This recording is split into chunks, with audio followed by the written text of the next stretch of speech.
This is my worst nightmare.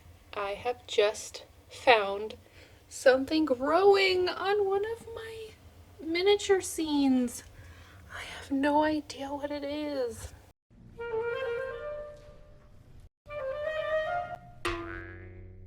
First of all, if you're new to my channel, this is my gargoyle scene that I did a while ago.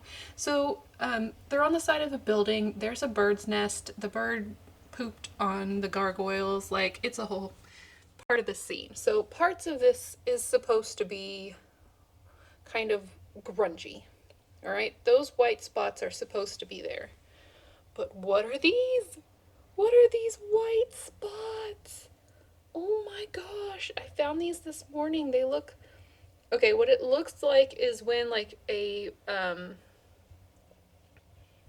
it looks like when a beanbag chair pops and all those little fuzzy styrofoam balls stick to everything. That's what it looks like. I am always so careful to make sure that everything dries so I don't get mold. I am so upset. So as you can see on the toe, it's going from the top of the toe, underneath, and around on the foot. I don't want to open up the case in case it is mold. I'll do that outside.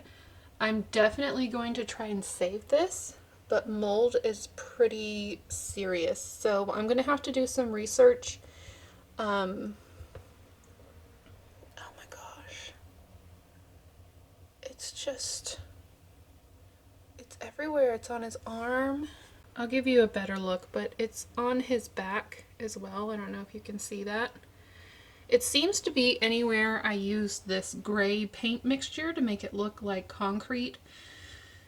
So, thankfully, because I made a video for this scene, I'm going to go back and see what I put in this mixture to see what could possibly have been causing this, and I'm going to try and save it. Well, so this is not the video I planned to make this week. This wasn't even what I planned to do today. Well, obviously, I didn't even plan to film today, but I think this is an important thing to talk about, especially in miniatures, because we use so many different materials, we use different techniques, and a lot of times we experiment with these materials to get the effect that we want. And when that happens, sometimes there's unknowns, and this unknown happened several years after the project was complete. I wouldn't have even looked at this project today, except that NerdForge posted a video online about making a scene in a little frame for the wall, and I remembered that I had made this scene, and so I wanted to just look at it, and I was thinking about posting it with her hashtag, but then, surprise, there's something growing on it.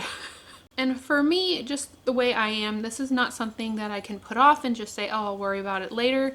I need to deal with it now. I need to figure out what's going on, and because I want to try and save this project if at all possible and stop whatever it is from growing and continuing on. I need to make sure that I do everything I can so that I don't have to toss this project out. So let's figure out what I put in that mixture. La, la, la. Special video for you guys, or at least it's a really special video for me. Good. Okay, let's fast forward. Building, building, building, and I will put this video link in the description if you want to check the whole thing out for yourself. Let's see. Hold on. Okay, now I remember this. And my original idea was to add some cinnamon into some gray paint with a little bit of glue, so I knew that it would stick to the column. Okay, now this part of the miniature is not having the issue, so I don't think the cinnamon was the problem, but I don't think I used cinnamon again later in the video because I remember it became incredibly sticky. And this was a horrible idea. It did not turn out well. It made a very sticky, gross, kind of slime type texture, and it did not go on the building very well. Okay, so I remembered that correctly. Cinnamon, not a great additive. So let's see. Let's see what I did for the gargoyles. So, okay, here we go. Horns. So on the gargoyle designs themselves, I have one happy gargoyle and one concerned kind. Okay, let's go back to that real quick. I used baking soda and gray paint. So I'm going to go grab a baking soda container and let's see what's on the back of it. Okay, so the back of the baking soda says sodium bicarbonate. So sodium. Sodium is in what I put in the mixture, and I remember I did this specifically because I wanted a very fine texture. So this is me letting you know that if you do use this process of adding baking soda to paint, you may end up with something similar that I found today. Before I even open up the project, I wanted to kind of look at what I might be dealing with. So I looked up white mold and the results were not looking great. Some of it kind of looked like what was on my project, but I'm dealing with a very small amount. So the pictures that I was seeing on this website was like a lot of mold. So I'm hoping at this point that I can really kind of help the situation or at least stop it. I will be honest, I was panicking a little bit until I got to this part that said, how can I tell the difference between white mold and efflorescence? And I was like, what in the world is efflorescence? Because the pictures I started to see looked a little bit more similar to what was on my project. And this picture specifically where it's on the brick, I was like, this could be something. This could be, it could maybe not be mold, which would be fantastic. And I guess the way to tell the difference between efflorescence and mold is if it dissolves in water, because it's mostly made of salt. So since there was sodium in the product I used, maybe this is an option. So I guess today we are going to be doing a miniature science experiment. So I'm going to start by taking this outside and just kind of assessing the damage. And I'm going to make sure I have a face mask on so that I'm safe. I'm going to leave Stormy inside because she licks everything, and so that she's safe, and just kind of figure out what the damage is. In this view, you can definitely see how often I dust my miniatures. I have a little cup to get a sample and some tweezers. I have those ready for when I finally get everything open, and I'm going to be leaving the miniature outside until I know for sure what I'm dealing with. This is just a standard shadow box type frame. I'm just going to undo the little pegs at the back that keep the backing in place and then slowly pull it open. I don't know if there's something around the edges, so I just wanted to be really, really careful. Especially if this is mold, I don't want to be releasing more spores into the air than I need to by disturbing mold that's settled in the cracks. I got a closer look and I realized that it was just all over the gargoyles. Oh, and my glasses kept fogging up. I still haven't figured out the mask and glasses thing at the same time. Anyway, you can see a much closer view here. It's kind of a line across the bottom of the gargoyle's foot, and then there's just spots all over the legs, on the arms, and then definitely on the backs of the gargoyles. And they really just do look like little bumps, except for the lines on the right gargoyle's foot. That's the only place it looks like that. I used my sharp-ended tweezers to get just a little chunk off of one of the foots. Well, it was kind of the biggest chunk I could find, but they're still really small. I got some water on the end of a toothpick and just kind of carefully pushed the water bubble towards the piece because I didn't want it to get stuck to the toothpick. I really just wanted the water to touch the piece to see if it would dissolve. And it did completely. I could not find a white speck on there anywhere. So this was looking like really, really good news at this point. And then I went back outside. Y'all, I came back out here to get the miniature because I wasn't worried about it being mold anymore. I'm pretty sure it's efflorescence. And look, it's gone. It's almost 100% gone. Like there's a few bits on his back that are left. It was covered. But it's a bit of a rainy day.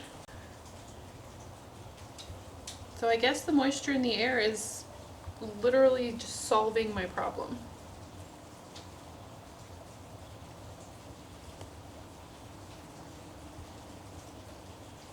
Even his foot. Oh my gosh. Oh my gosh. I thought this was all mold or efflorescence. It's foam board. I ripped the foam board off the back of this thing. It's just foam board. That scared me so bad for a second. Okay. But yeah, everything else seems to be gone. Even his foot that was so covered is completely fine. I think the salt is evaporating into the air. I am feeling so incredibly thankful right now. I did not expect this to happen in a million years. Alright, I'm gonna let it moisturize for another few minutes and then I'm gonna bring it inside, I guess. Got my friend back in here and I think it was outside for maybe 20 minutes and it's all gone.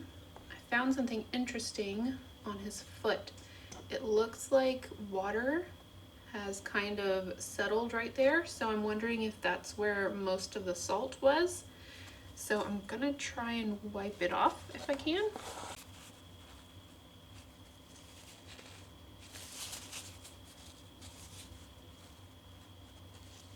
So moisture had kind of settled where the biggest salt deposits were. I'm gonna check their backs really well and make sure that no moisture has kind of settled on the surface. But I didn't touch anything except for those areas where I tweezered some samples. Everything else, oh look, there's a moisture spot right, sorry. I don't think the camera was picking up the water droplets, so I took a picture with my phone, which was a little bit better. I still don't know if you can see it, but I put arrow marks to a couple of the bigger water droplets that were left on his back. And the other gargoyle was pretty similar too. Is that not the weirdest thing? Is that not the weirdest thing? I am so glad I shared that with you today. I'm not quite sure I could have explained that if I hadn't had my video camera. There we go. My gargoyles are good to go back into their container, I guess. I'm gonna let them dry a little bit inside where it's not as humid and just go over them once again, make sure that there's no moisture anywhere, and then I will put them back into their box and maybe they will get a little field trip every few months or so we don't have that happen again. Okay, so project saved, I'm pretty sure. I'm so thankful that this was not mold. I would have done everything in my power to try and save this project. Had it been mold, I probably would have started with some vinegar and just kind of gone over the surface and tried to remove some of the little bits. And if that didn't work, I maybe would have tried alcohol. Thankfully, I didn't really have to get too far into researching that, but those would have been the things I would have looked up. I'm not really sure how vinegar would have reacted to this. That could have been a mistake. Alcohol might have been a mistake working on this. So I'm not saying that's the way to go. If you do find that you do have mold, you could probably call a mold specialist and just say, hey, some of my artwork has some mold. What do you suggest? And they might be able to give you some tips. So interesting science lesson today. Interesting experiment, I think. I was totally fascinated. It was almost like a magic trick that just everything that was ruining my day disappeared. That hardly ever happens. But it's a great lesson in make sure that you're checking on your projects. Even if you gave them plenty of dry time, even if they're not enclosed, they're out in the open, just double check. Make sure that the only gross stuff that's on your project is the gross stuff that you want to be there, that you put into your project. I did go back and I double checked all of my projects. I made sure anything where I had mixed glue and paint and some other substance into a mixture in order to coat something, I went back and checked. I try my hardest to make sure that I give everything enough time to dry. But obviously there's still some weird stuff that can happen, and when something weird does happen, it's good to catch it as soon as possible. I did read one article where it says efflorescence can lead to mold. That was in a building, so I don't know if it still applies to miniatures, but I want to make sure to do everything I can to preserve the artwork that I've put time and energy into. And so if I see something that's going to need to be repaired or fixed or addressed, I'm going to do that quickly. As I said in the beginning of this video, this isn't really what I had originally planned to post this week, but that video does need a little bit more time and I don't want to rush it. So I hope you enjoy this weird video in between. I don't know what this was. A warning? It was like a warning or a science experiment or a wow, that was a weird video type of video. But I hope you enjoyed it still. Next time I'll make sure and have earrings and other stuff going on, but this was an emergency and I wanted to make sure that I kind of documented what was going. Sorry, I thought I saw something else. It's sitting right here in front of me and I'm like, what is that? Now I'm analyzing every little bump and piece of grime, making sure that it is my piece of grime. That's all I have for you today. Thanks for joining me on this wild ride. Let me know if you're a scientist and you have a better explanation for what happened today in this video. I think it's extremely fascinating, and I learned a lot. Hope you all have an amazing week, and I will see you in the next one. Bye. Just wanted to give you a quick update. I let them dry for about 24 hours inside my home, and now they are happily back inside of their frame, looking as good as new. Well, as new as my miniatures tend to look.